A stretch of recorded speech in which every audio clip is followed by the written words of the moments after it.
নারী যখন এক পুরুষে মন দেয় তখন তাকে বলা হয় সতী। এক নারী যখন দুই পুরুষে মন দেয় তখন তাকে বলা হয় দ্বিচারিণী। এক নারী যখন তিন পুরুষে মন দেয় তখন তাকে বলা হয় ধর্ষিতা। এক নারী যখন চার পুরুষে মন দেয় তখন তাকে বলা হয় শৈরিণী। এক নারী যখন পাঁচ পুরুষে মন দেয় তখন তাকে বলা হয় পতিতা। তবে দ্রৌপদী তো পাঁচটা স্বামী বিবাহ করেছিল, তবে সে কেন সতী হলো? বড় লোক বাড়ির বউ বলে? ঠিকই বুঝতে পেরেছে। আসলে দ্রৌপদী তো কারোর গর্ভের সন্তান নয়, আগুন থেকে জন্মগ্রহণ করেছে। আর এই পঞ্চ পাণ্ডব এরা তো ক্ষিতি অতেজ মরুদ বোম, এ তো কোনো মানুষের পুত্র নয়। কুন্তী তো দেবতাদের কাছ থেকে সাধনা করে এই তিনটে পুত্র লাভ করেছিল, আর মাদ্রীয় দেবতাদের কাছে সাধনা করে এই দুটো পুত্র লাভ করেছিল। তাহলে যিনি মুনিদের মধ্যে সর্বশ্রেষ্ঠ মুনি সত্যকা, যিনি জারম্ভর গর্ভে জন্মগ্রহণ করেছিল, এনার মাকে বলবেন কুলটা, এনার মাকে বলবেন দুশ্চরিত্রা। তারপর যিনি খ্রিস্টান ধর্মের শাসক পালক যীশু খ্রিস্ট, এনার মাকে বলবেন কুলটা, এনার মাকে বলবেন দুশ্চরিত্রা। তাহলে দেখেছেন নারীরা যেটা পারবে, যদি একটা নারী মনে করে, একটা মা যদি মনে করে আমি আমার সংসারটাকে কৃষ্ণ ভক্তি সংসার করব, তবে সেই মা কিন্তু পারে। আর সেই মা যদি মনে করে আমি আমার সংসারটাকে অতলে তলিয়ে দেব, তবে সেই মা কিন্তু পারে। কারণ আজ মা মায়ের ভুলের জন্য কিন্তু সন্তানের জীবন আসে, আবার সন্তানের জীবন চলে যায়। কারণ গর্ভে সন্তান থাকা অবস্থায় মা, কোন মা যদি ফেসবুক ঘাটে তার সন্তানও ফেসবুক ঘাটবে। কোন মা যদি সিরিয়াল দেখে তার সন্তানও সিরিয়াল দেখবে। তারপর কোন মা যদি রংবাজ হয় তার সন্তান চিটিং বাজ হয়। রাধে রাধে। আর গর্ভে সন্তান থাকা অবস্থায়, ছোট মুখে বড় কথা বলছি, অপরাধ নেবেন না, গর্ভে সন্তান থাকা অবস্থায় কোন মা যদি ছাগলের মাংস ভক্ষণ করে থাকে, তবে তার সন্তানটা দেখতে মানুষের মতো হলেও তার আচার ব্যবহার সবাই ছাগলের মতোই। আর গর্ভে সন্তান থাকা অবস্থায় কোন মা যদি গীতা পাঠ করে, তার সন্তানও গীতা পাঠ করবে। কোন মা যদি মালা জপ করে, তুলসী তলায় মঙ্গল আরতি করে, ভগবানের সেবা পূজা করে, তবে তার সন্তানটা কিন্তু মা অবশ্যই কৃষ্ণ ভক্ত হতে বাধ্য হবেই হবে। কারণ মায়ের ভুলের জন্যই কিন্তু সন্তানের জীবন চলে গেছিল। নারীদেরকে সচেতন হতে হবে। তার প্রমাণ আমরা মহাভারতে অভিমন্যুর কথা জানি। অভিমন্যু সুভদ্রার গর্ভে আছে। সুভদ্রা অর্জুনকে বলেছিল, স্বামী যদি আপনি আমাকে চক্রগুহ কি করে ভেদ করে ভেতরে ঢুকতে হয়, কি করে যুদ্ধ করতে হয়, কি করে বেরিয়ে আসতে হয়, যদি আপনি একটু আমাকে বলেন আমি খুব খুশি হতাম। তখন মা আমার অর্জুন ওই চক্রগুহ থেকে কি করে ভেতরে ঢুকতে হয় সেই কথা বলছে, আর সুভদ্রা শুনছে। আর সুভদ্রার গর্ভে কে আছে? অভিমন্যু। অভিমন্যু কিন্তু সেটা শ্রবণ করছে। এবার মা যখন চক্রগুহর ভেতরে প্রবেশ করে, এটা শোনা হয়ে গেল, যুদ্ধ কি করে করতে হয় এটা শ্রবণ করা হয়ে গেল, কিন্তু কি করে চক্রগুহ থেকে বের হয়ে আসতে হয় এ কথা যখন বলছে, তখন সুভদ্রা যুগে কাল মিত্র নেমে। মা যখন ঘুমায় সন্তান তখন ঘুমায়, মা যা খায় সন্তান তখন ঘুমায়। যখন কাল নিদ্রা নেমে এলো, অভিমন্যু চিৎকার করে বলে উঠল, মা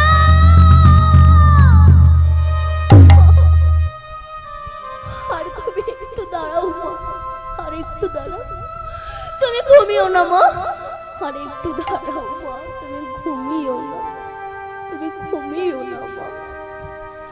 কারণ আর একটু শুনতে দাও কি করে চক্রগুহ থেকে বের হয়ে আসতে। কিন্তু কে কার কথা শুনে? সুভদ্রা ঘুমিয়ে পড়লেন। আর যখনই ঘুমিয়ে পড়লেন, ওই গর্ভের সন্তান আমার অভিমন্যু ঘুমিয়ে পড়লেন। যখন কুরুক্ষেত্রের যুদ্ধ শুরু হয়েছিল, যখন কৌরবরা চক্রগুহ তৈরি করেছিল, সেখানে ভগবান অর্জুনকে নিয়ে চলে গেছিল। কেন? না জগৎকে শিক্ষা দেওয়ার জন্য। ও জগৎবাসী তোমরা সচেতন হও, মায়েরা তোমরা সচেতন হও। সেই সময় আমার ভগবান অর্জুনকে নিয়ে চলে গেছিল। আর এরা চার ভাই যুধিষ্ঠির, ভীম, নকুল, সহদেব, এরা তো জানে না কি করে চক্রব্যূহ ভেদ করতে হয়। তখন একে অপরকে বলা বলি করছে, এই ভাই তুই জানিস কি করে চক্রব্যূহ ভেদ করে ঢুকতে হয়? তখন কেউ বলছে না। আর এমন সময় আমার অভিমন্যু এসে বললে, তাতশ্রী আমি জানি কি করে চক্রব্যূহ ভেদ করে ভেতরে ঢুকতে হয়। কিরে আমরা জানি না, আর তুই কি করে জানলি? তখন অভিমন্যু বলল যে, তাতশ্রী আমি যখন আমার মায়ের গর্ভে ছিলাম আমি তখন বাবার মুখ থেকে শুনেছি, কিন্তু বাবা অভিমন্যু যে কি করে ভেতরে ঢুকতে হয় এই কথাটা জানে, কি করে বেরিয়ে আসতে হয় এটা তো জানে না। জানে না তো অভিমন্যু। একবারও যদি বলতো যে তাতশ্রী আমি যেতে পারবো কিন্তু আসতে পারবো না, যদি একবার কথাটা বলতো, তবে যুধিষ্ঠির, ভীম, নকুল, সহদেব যেতে দিত না ওই চক্রব্যূহের ভেতরে। যেই না বলেছে আমি জানি, তখন যুধিষ্ঠির অনুমতি দিলেন। আর সেই সময় অভিমন্যু চক্রব্যূহের ভিতরে প্রবেশ করলেন বটে, আর প্রবেশ করে একাই সবাইকে হারিয়ে দিচ্ছে, একাই যুদ্ধ করে সবাইকে হারিয়ে দিচ্ছে। তখন দুর্যোধন ভাবছে এই তো সবাইকে হারিয়ে ফেলছে, কিন্তু হারিয়ে দিচ্ছে, তাহলে তো আমরা একজন একজন করে সঙ্গে যুদ্ধ করলে হবে না। তখন সপ্তরথী মিলে, যেখানে আছে দুর্যোধন, দুঃশাসন, কর্ণ, দ্রোণাচার্য, ভীষ্ম, বড় বড় মহারথী, সপ্তরথী মিলে তাকে বাণ মারছে, একটা করে বাণ মারছে। আর আবার অভিমন্যুর বুকে এসে লাগছে। যুদ্ধের নিয়ম যেটা নয়, একজন একজনের আর একজনের সঙ্গে যুদ্ধ করবে, কিন্তু যখন দেখছো একাই হারিয়ে দিচ্ছে সবাইকে, তখন দুর্যোধন সপ্তরথী মিলে ওকে ঘিরে ফেলে একটা করে বাণ মারে। দুর্যোধন বলেছে, শোনো ওকে একটা মানে শেষ করে দেবে না, মেরে দেবে না, ওকে বাণ মেরে মেরে যন্ত্রণা দিতে দিতে ওর প্রাণ নাশ করে দেবে। এটাও যুদ্ধের নিয়ম নয়। যুদ্ধের নিয়ম একটা মানে একজনের প্রাণ শেষ করে দেওয়া, কিন্তু এই যন্ত্রণা দিতে দিতে দিতে দিতে অভিমন্যুকে মারতে বলেছে। মা শেষ বাণটা মেরেছিল কর্ণ, অভিমন্যুর জ্যেষ্ঠ তাতশ্রী। তখন কর্ণ অভিমন্যুকে বুকে জড়িয়ে ধরে বলেছিল, অভিমন্যু আমি তোকে বধ করতে চাইনি রে অভিমন্যু, কিন্তু আমি যে শত্রুপক্ষে আমাকে যোগ দিতে হয়েছে বলে আমি যে তোকে হত্যা করলাম, তুই আমাকে ক্ষমা করে দিস। তখন অভিমন্যু বলেছিল, তাতশ্রী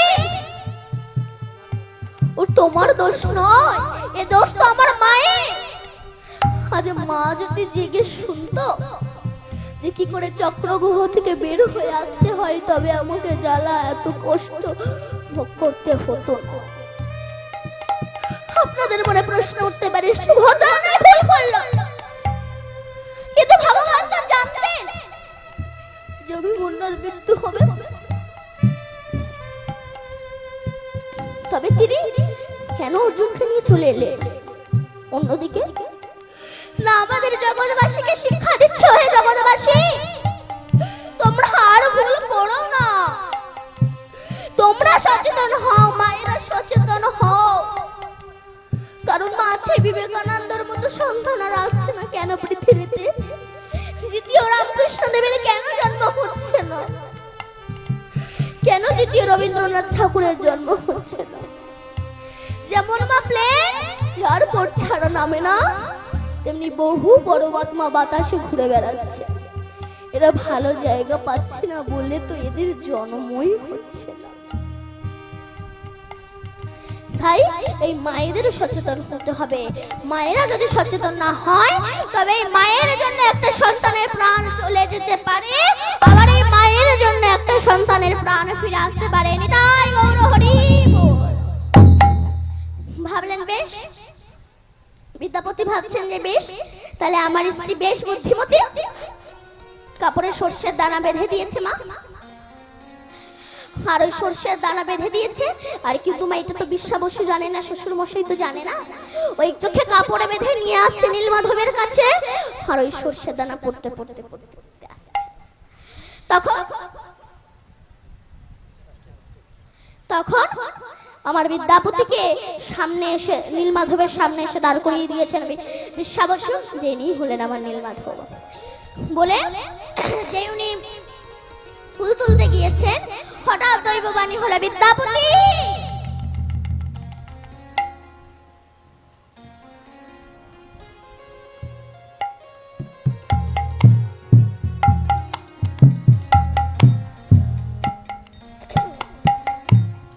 বিদ্যাপতি আমি যাব রাজা নীলমাধবের কাছে, আমি যাব ইন্দ্রদুম্ন রাজার কাছে।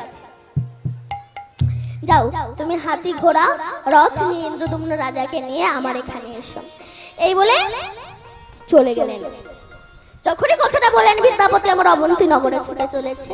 আর এমন সময় বিশ্বাবসু এসে দেখলেন বিদ্যাপতি জামাই আর ওখানে।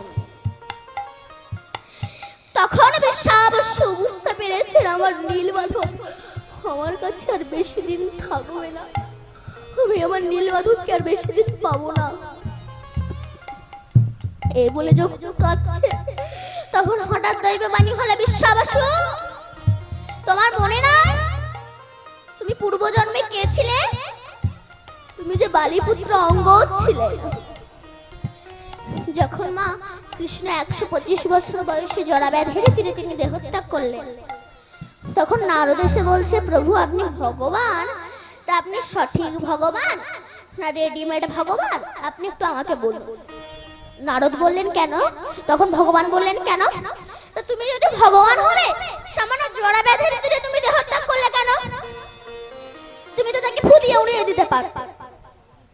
সামান্য জরাব্যাধির তীরে তুমি দেহত্যাগ করলে কেন? তখন ভগবান বললেন, নারদ আমি জগৎকে দেখাতে চাইলাম যে পাপ ভগবানকেও ছাড়ে। তখন নারদ বলছে, প্রভু আপনি কি কোনো অপরাধ করেছেন?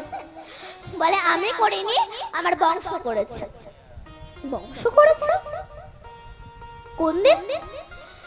না, যখন একদিন রাস্তায় কৃষ্ণের ছেলেরা সব খেলা করছে, আর ওই পথ দিয়ে সমস্ত মুনি ঋষিরা যাচ্ছিলেন, মা সমস্ত মুনি ঋষিরা যাচ্ছিলেন আর যাচ্ছেন, আর তখন কৃষ্ণের একটা ছেলে, সে পুরো মেয়েদের মতো দেখতে।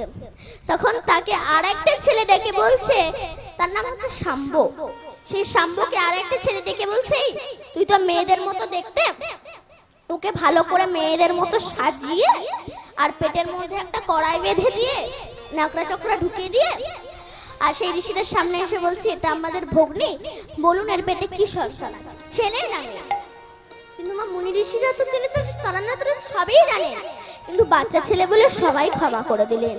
কিন্তু দুর্বাসা নামটা কত ভয়ঙ্কর! দুর্বাসা, দুর্বাসা রাগী, বলে সরে যা। কিছুতেই সরে না। না তুমি বলে দাও আবার পেটে কি সন্তান আছে। তখন দুর্বাসা অভিশপথ করলো, যা তোর পেটে যা আছে তা তোর বংশ ধ্বংস হয়ে যাবে। খুলে দেখে কিনা ওটা একটা মুষলে পরিণত হয়েছে। দাদু উগ্রসেনের কাছে ছুটে গেছে, দাদু আমরা বৈষ্ণবদের সঙ্গে সাধুদের সঙ্গে ইয়ার্কি মারতে গিয়ে আমার এই ন্যাকড়াটা মুষলে পরিণত হয়েছে, কি করব? সর্বনাশ! দুর্বাসার কথা, যা ওটাকে এগিয়ে ঘষে দিয়ে আয়। যখন ওটা পাথরে ঘষেছিল, কিসের সৃষ্টি হয়েছিল মা? নল খাগড়া সৃষ্টি হয়েছিল। তার শেষে যখন একটুকুনি বাকি আছে আর ধরতে পারছে না, ওটাকে ছুঁড়ে পুরো ভাসের তীরে ফেলে দিয়েছে। আর একটা রাঘব বোয়াল মাছ ওইটাকে গিলে ফেলেছিল, ওই মুষলটাকে। আর জরাবেদ ওই বোয়াল মাছকে বাড়ি নিয়ে গেছিল, ও যখন পেট ছিল ওই মুষলটাকে পেয়েছিল, আর ওই মুষলের তীরের যে ফলক বলতে ওই তীরের মাথায় যে ত্রিকোণ মতো থাকে ওটাকে ফলক বলে। ফলক তৈরি করে সোজা চলে এলেন প্রভাসের তীরে। আর সেখানে আমার ভগবান নিম গাছে বসেছিলেন আর পাটা দোলাচ্ছিলেন, আর ভগবানের চরণটা লাল টুকটুক করছিল। জরাবেদ পাখির ঠোঁট মনে করে তীর মেরেছে, আর ওই তীর আবার ভগবানের চরণে এসে লেগেছে। ভগবান আজ পড়ে গেছে। নারদ বলল, তো তুমি জরা ব্যাধির তীরে দেহত্যাগ করলে কেন? অন্য কারোর হাতেও তো তুমি দেহত্যাগ করতে পারতে। তখন কৃষ্ণ বলছে, নারদ, আগত ত্রেতা যুগে রাম অবতারে আমি বালিকে নৃশংসভাবে হত্যা করেছিলাম। অর্থাৎ বালিকে একটা আশীর্বাদ দেওয়া ছিল, তার মুখোমুখি দাঁড়িয়ে যে যুদ্ধ করবে তার অর্ধেক শক্তি বালির হয়ে যাবে। তাই ভগবান পেছন দিক থেকে গাছের আড়াল থেকে বালিকে নৃশংসভাবে হত্যা করেছিল। তখন বালির পুত্র অঙ্গদ বলেছিল, প্রভু, যেমন আপনি আমার পিতাকে নৃশংসভাবে হত্যা করেছেন, কথা দিন যেন আমার হাতেই আপনার মৃত্যু হয়। তখন ভগবান বলেছিলেন, ত্রেতা যুগে হবে না, আগত দাপর যুগে কৃষ্ণ অবতারে তুমি হবে জরাব্যাধ, আর তোমার হাতে আমি দেহত্যাগ করব। এই জন্য কৃষ্ণ 125 বছর বয়সে জরাব্যাধির তীরে দেহত্যাগ করলেন। তা নাকি বলে কৃষ্ণ মরে যাওয়ার পরে তাকে নাকি সদ্দাহন করা হয়েছিল।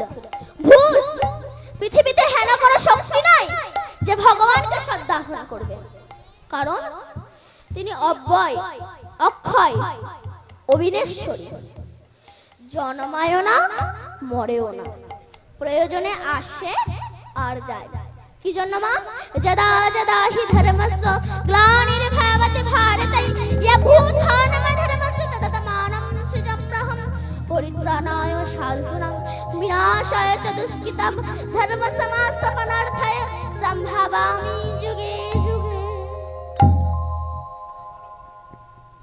তিনি জন্মায়ও না, মরেও না, প্রয়োজনে আসে এবং যায়। সাধুদের পরিত্রাণ দেওয়ার জন্য, ভক্তদের বাঁচানোর জন্য, অভক্তদের বিনাশ করার জন্য তিনি যুগে যুগে আসে এবং যায়।